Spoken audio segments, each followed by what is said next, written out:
El humor social es uno de los factores más interesantes para analizar en estos días. ¿Qué es lo que hace que terminemos votando algo? La economía, la manera de pensar. Estamos con dos analistas que ven el punto de vista de la economía y de la política, cómo ese mundo se mezcla, eso que siempre buscamos hacer en la letra chica. Los presentamos así.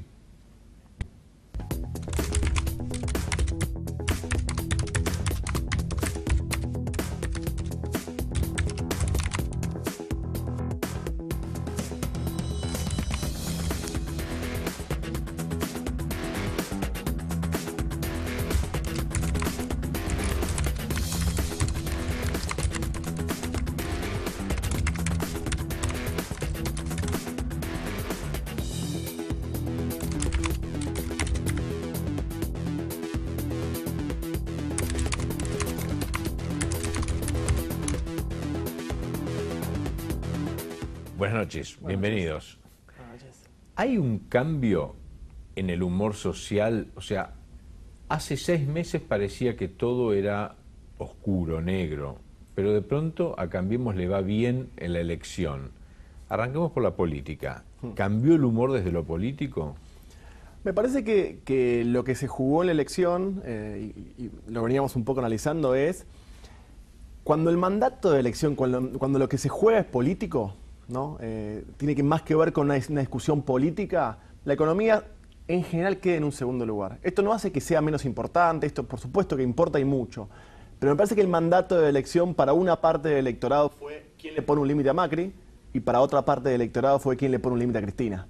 Y en función de eso, los distintos actores debían responder a ese mandato y me parece que lo que tuvimos fue una elección polarizada como se esperaba, y donde inclusive en muchas zonas, sobre todo de la primera y la tercera sección electoral, digamos, Gran Buenos Aires, en donde la economía, digamos, es gris o gris oscura, vos fíjate que Cambiemos termina teniendo el mismo desempeño, es decir, la cuestión política, la discusión política, me parece que se impuso por sobre lo económico, y por supuesto que habrá que ver ahora cómo sigue y cómo se distribuyen votos de otros actores, pero creo que termina siendo un mandato político y eso hace, bueno, me parece que explica un poco los resultados del domingo de las elecciones. Damián, ¿y tu lectura cuál es? ¿Hay mejor humor social porque también, como dice el gobierno, repuntan algunos datos estadísticos de la economía? A ver, la economía crece pero el consumo cae. Y generalmente uno dice, bueno, la gente vota con el bolsillo o la gente vota con el changuito del supermercado. Sin embargo, sí le jugó al gobierno una buena pasada que, de acuerdo a lo que nosotros medimos, algunas categorías de consumo empiezan a crecer. Hay ciertos síntomas de crecimiento de ese consumo. Y yo creo que coincido que la economía se conjugó con una política donde la micro, que es a lo que apostó la oposición, no está de la mejor forma, pero el votante apostó a la macro, apostó a que las distorsiones de la macro sean, digamos, acompañadas y apoyadas para luego mejorar la micro. Creo que tuvo una mirada a mediano y largo plazo, cuestión de que no pasó en otras elecciones en cuanto a las distorsiones que había con la inflación, en cuanto a las distorsiones que había con el cepo cambiario, etcétera, que yo creo que ya de cara a octubre los va a encontrar en un mejor panorama frente a esa micro, ¿no? También. ¿Y cuáles serían esos productos, esos brotes verdes que hay en el consumo? Venimos hablando de los brotes verdes desde el año pasado, que si aparecen o no. Vos decís, bueno, algunos productos parece que pueden mejorar el consumo. Consumo masivo, que son bienes de demanda inelástica, es decir, no deberían caer independientemente del ingreso, digamos, lo más básico. Nosotros vimos incrementos en bebidas con alcohol, en cuidado del calzado, congelados, snack y productos frescos. Y tenemos fuertes caídas, por ejemplo, en lácteos, 7,6%. Todavía caída en canasta básica. Pero la realidad es que el primer trimestre del año todos los datos daban a la caída. Y fíjate que en el domingo pasado, la tercera fecha comercial más importante del año da al alza, de acuerdo a la CAME, en el 1,2% del Día del Niño. Hace 20 meses que no daba una fecha especial al alza como fue la del último fin de semana pasado. Bueno, cuando vos decís ni el Día de la Madre ni el Día del Padre habían dado hasta ahora en un año y medio ninguno. Ni Navidad, que es la fecha comercial más importante del año. Recién Damián marcaba como los dos espacios, ¿no? El espacio personal, el consumo personal, tu propio changuito y un poco planteabas la macroeconomía. Vos solés hablar, Juan, de 2 metros cuadrados, o sea, Sí. el metro cuadrado de la persona y el de la macroeconomía. ¿Cómo serían Sí, esas digamos, lo que nosotros definiciones? medimos normalmente es, por supuesto, es la percepción que los argentinos tienen en función de una cuestión más económica, que es la satisfacción con el salario, con el ahorro, con el consumo y con el empleo. Esos índices, vos mirás la película de los casi 2 años de Macri, y en general es una película que va en baja, digamos, índices que están en baja. Es cierto que el último mes y medio ha levantado, pero conceptualmente termina siendo una cuestión más negativa en la percepción. Y la otra parte de la película, digamos, lo que entendemos que es hace a tu metro cuadrado, es la calidad de vida. Y vos fíjate que en calidad de vida medimos satisfacción con la educación, con la salud, con la seguridad, espacio público, transporte. Y vos ahí encontrás algunos detalles interesantes de mejora. Por ejemplo, digamos, mejoró bastante todo lo que es la satisfacción con el transporte en el área metropolitana de Buenos Aires. Mejoró bastante, sobre todo en clase media, muy bien, todo lo que es la satisfacción con la posibilidad de acceder a la vivienda. Digo, vos tenés en esta parte de lo que denominamos calidad de vida, mejoras interesantes que en el fondo nuestro índice de metro cuadrado se sostiene más o menos estable porque hay una baja en la parte económica, que pesa más que lo otro, pero es una baja al fin, pero se compensa con un poquito de mejoras en la otra parte. Ahora, cuando vemos manifestaciones como las de hoy, pareciera ser que no están tan motivadas por el reclamo de la clase media, sino más bien de los sectores populares más necesitados. ¿Qué está pasando con la capacidad de consumo y el salario de esas familias? No, a ver, evidentemente, y ahí lo puede explicar mejor él, vos tenés, no hay una satisfacción evidente con la situación actual. Ahora, me parece que políticamente este gobierno se explica mucho, básicamente por lo que la gente cree que el gobierno puede ser, por lo que entiende que en el futuro puede ser, y eso le da un valor muy fuerte al presidente y a Cambiemos. Y digo, me parece que lo más interesante de este proceso de 2 años es cómo empezó a apropiarse de un tema el presidente. Digamos, en política lo mejor que te puede pasar es apropiarte de un tema positivo. Digo, Néstor se había apropiado en el mejor de los sentidos de la lucha de los derechos humanos, que después terminó medio, digamos, bastardeada, pero digo, conceptualmente. Se apropió de cuando le entregó a jubilados que no tenían posibilidad de aportes, le entregó jubilaciones. Digo, se apropió de tema. Macri se apropió del Metrobús. Digo, yo soy un intendente kirchnerista que hace un Metrobús y básicamente estoy haciendo macrismo. Es lo que le pasó a Magario, digamos, que siempre terminó con el Metrobús instalado en su zona y no pudiendo ella cobrar Exactamente. políticamente. Bueno, y vos fíjate que es muy interesante en los últimos 6-7 meses que Macri se empezó despacito a apropiar de el dirigente que hace, digamos, que tiene mucho que ver con la obra pública. Digo, esa es una apropiación de tema muy interesante, digamos, y sobre todo positiva, que tiene, digamos, juega con 2 partes, la de estoy haciendo, hay cosas nuevas que antes no estaban, y por otro lado te ayuda también a polarizar con el pasado. Ahora se están haciendo de manera eficiente contra el pasado que no se hacían de manera ineficiente. Pero respecto al consumo, Damián, ¿hay segmentaciones entre las distintas clases sociales o los niveles de ingresos? O sea, ¿hay recuperaciones o caídas diferentes según el nivel de ingreso? Por ejemplo, ¿el segmento más bajo mejora su consumo más que la clase media o es al revés? Las clases altas uno supone que normalmente no tienen caídas de consumo. Pues hagamos una estructura piramidal, ¿no? Entonces vas a ver que la clase alta es la que viaja y transfiere consumo al exterior. Vas a ver que la clase media en parte viaja porque quiere no perder tanto poder adquisitivo en el consumo local y en parte prescinde recurso en el consumo local para ahorrar. Y vas a tener la clase baja, que es la más danificada, quizás que es la que se moviliza. Porque cuando nosotros elaboramos y evaluamos lo que es la canasta de productos de consumo masivo, si cae canasta básica, si cae lácteos, si el argentino consume 4 litros per cápita de leche menos que el año pasado, pero está consumiendo café, té o mate, la realidad es que está sustituyendo. Y esos consumos son generalmente de la clase socioeconómica más baja. Y respecto de la marcha de hoy, creo que se da en un contexto político muy complicado, básicamente porque el discurso social trasciende lo de que es la tensión entre capital y trabajo. Y creo que Macri lo busca muy asimilado al capital y el trabajo quiere generar esa tensión en relación al proyecto digamos, reforma laboral brasilera. Y creo que es como una especie de, señores, hasta acá lleguemos. Cuando uno ve la reforma laboral y ve la reforma laboral en letra chica, a Argentina le vendría muy bien. Porque nosotros tenemos en Argentina que esa tensión capital respecto de trabajo, el trabajo está representado por un sistema de capital que parecería caduco para esa representación. Claramente, vos tenés, por ejemplo, un sector lácteo fundido, donde su sindicato le generaba un aporte solidario a la industria cuando la industria está fundida. Hablabas de la caída de consumo de lácteos y realmente es ininteligible, digamos, ¿no? Porque digamos, uno dice, lácteos es el alimento de los chicos y lo último que una familia puede sacrificar es la comida de los chicos y mucho más la leche, que es como decir, es lo más nutritivo. ¿Cómo se explica? ¿Es solo una cuestión de precios? ¿O si sustitución le están dando mate cocido a los chicos en lugar de leche? ¿Cómo se puede interpretar esa caída del nivel de consumo de lácteos? Tenés caída de 7,6%, es la categoría que más cae. Primero lo tenés que interpretar por la suba de precio. Subieron casi 38,7% interanual. Ahora, 38,7% interanual. Por lo cual, claramente, por ejemplo, te lo comparaba con Snack, que creció. Snack subió 11% de los precios.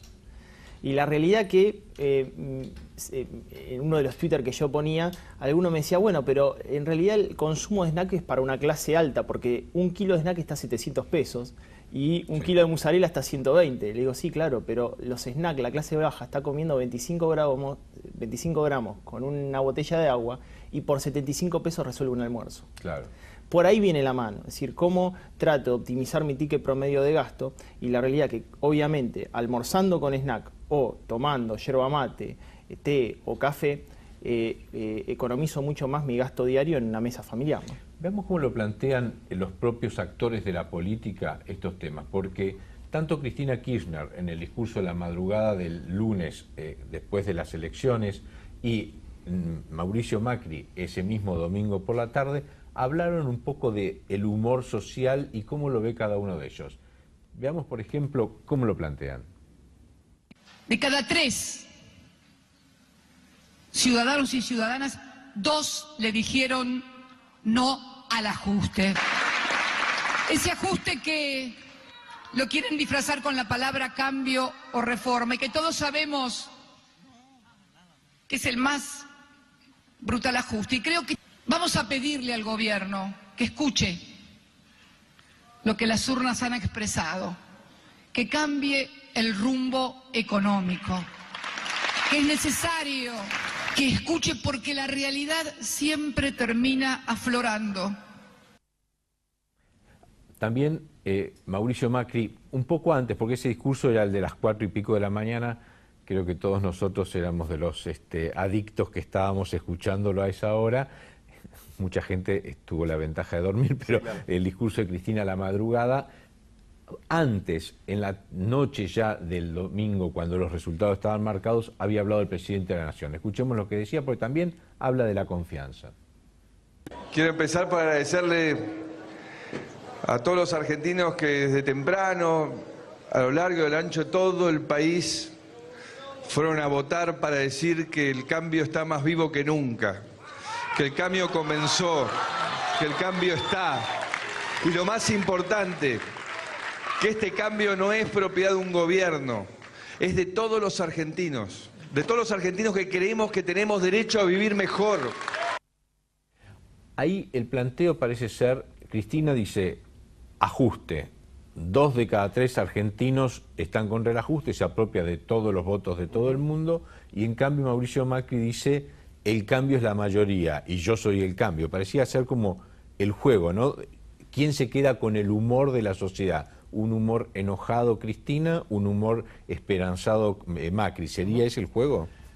Bueno, digamos, las elecciones legislativas, las victorias se construyen, ¿no? En la ejecutiva es mucho más evidente. Hay uno que un día gana y es presidente, es gobernador, es intendente. En las legislativas es más discutible, ¿no? ¿Qué es ganar? Y me parece que tiene mucho que ver con imponer la narrativa. Digo, es cierto, 2 de cada 3, Cristina dice, votaron en contra del ajuste, también se podría decir 2 de cada 3 votaron en contra de Cristina. Digo, la verdad que... Sí, son interpretaciones. Son interpretaciones, por supuesto.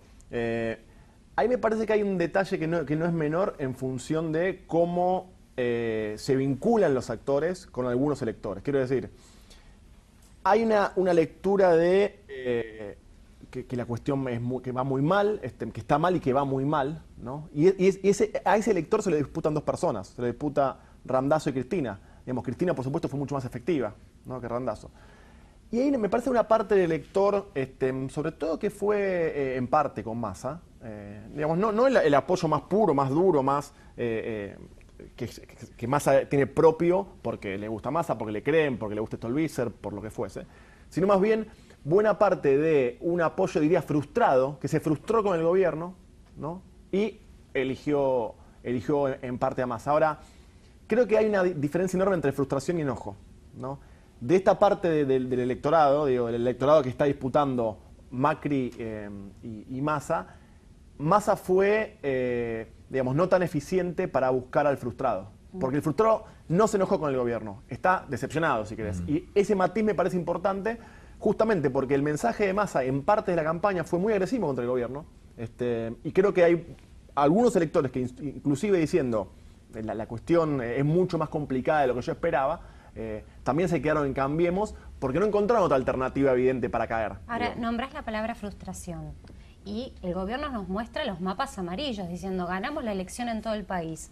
Con un electorado frustrado como el que mencionás vos, ¿hay lugar a una reforma laboral como mencionaba Damián que va a generar una puja con los gremios, a una reforma previsional en donde se pone sobre el tapete la posibilidad de subir la edad jubilatoria o incluso una suba tarifaria como también prevé el gobierno para después de diciembre? Mira, a mí me parece que el dato de la elección, el dato más importante es que Cambiemos se recibió de oficialismo. Digo, ¿en qué sentido digo esto? Me parece que se puso en el centro de la escena. Durante muchos años, digamos, el filtro mediante el cual los argentinos entendían la política era cómo te vinculabas con el kirchnerismo. Si vos estabas a favor del kirchnerismo, tenías una alternativa muy fácil. Y si vos no te gustaba, ¿no? Bueno, por momentos tenías alternativas y iban cambiando. Lo tuviste a Macri, lo tuviste a Massa en 2013, en la provincia, ¿no? De Narváez en 2009, digo. Me parece que vos fíjate que caer, lo que pasó en muchas provincias, caer del otro lado de la grieta, ¿no?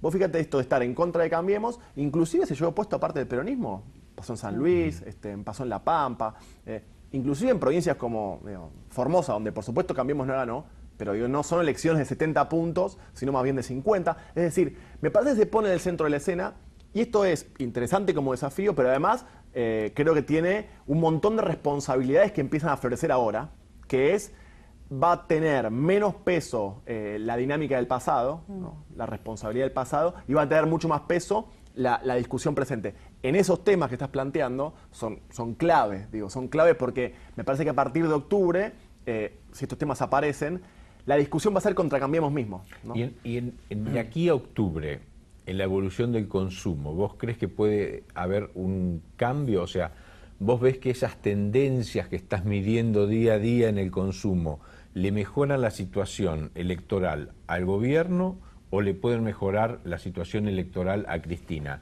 ¿Refuerzan la idea del ajuste de Cristina o refuerzan la idea de la esperanza de la mejoría del gobierno, lo que se está viendo hacia adelante? No, claramente Macri obtuvo este resultado en su peor momento.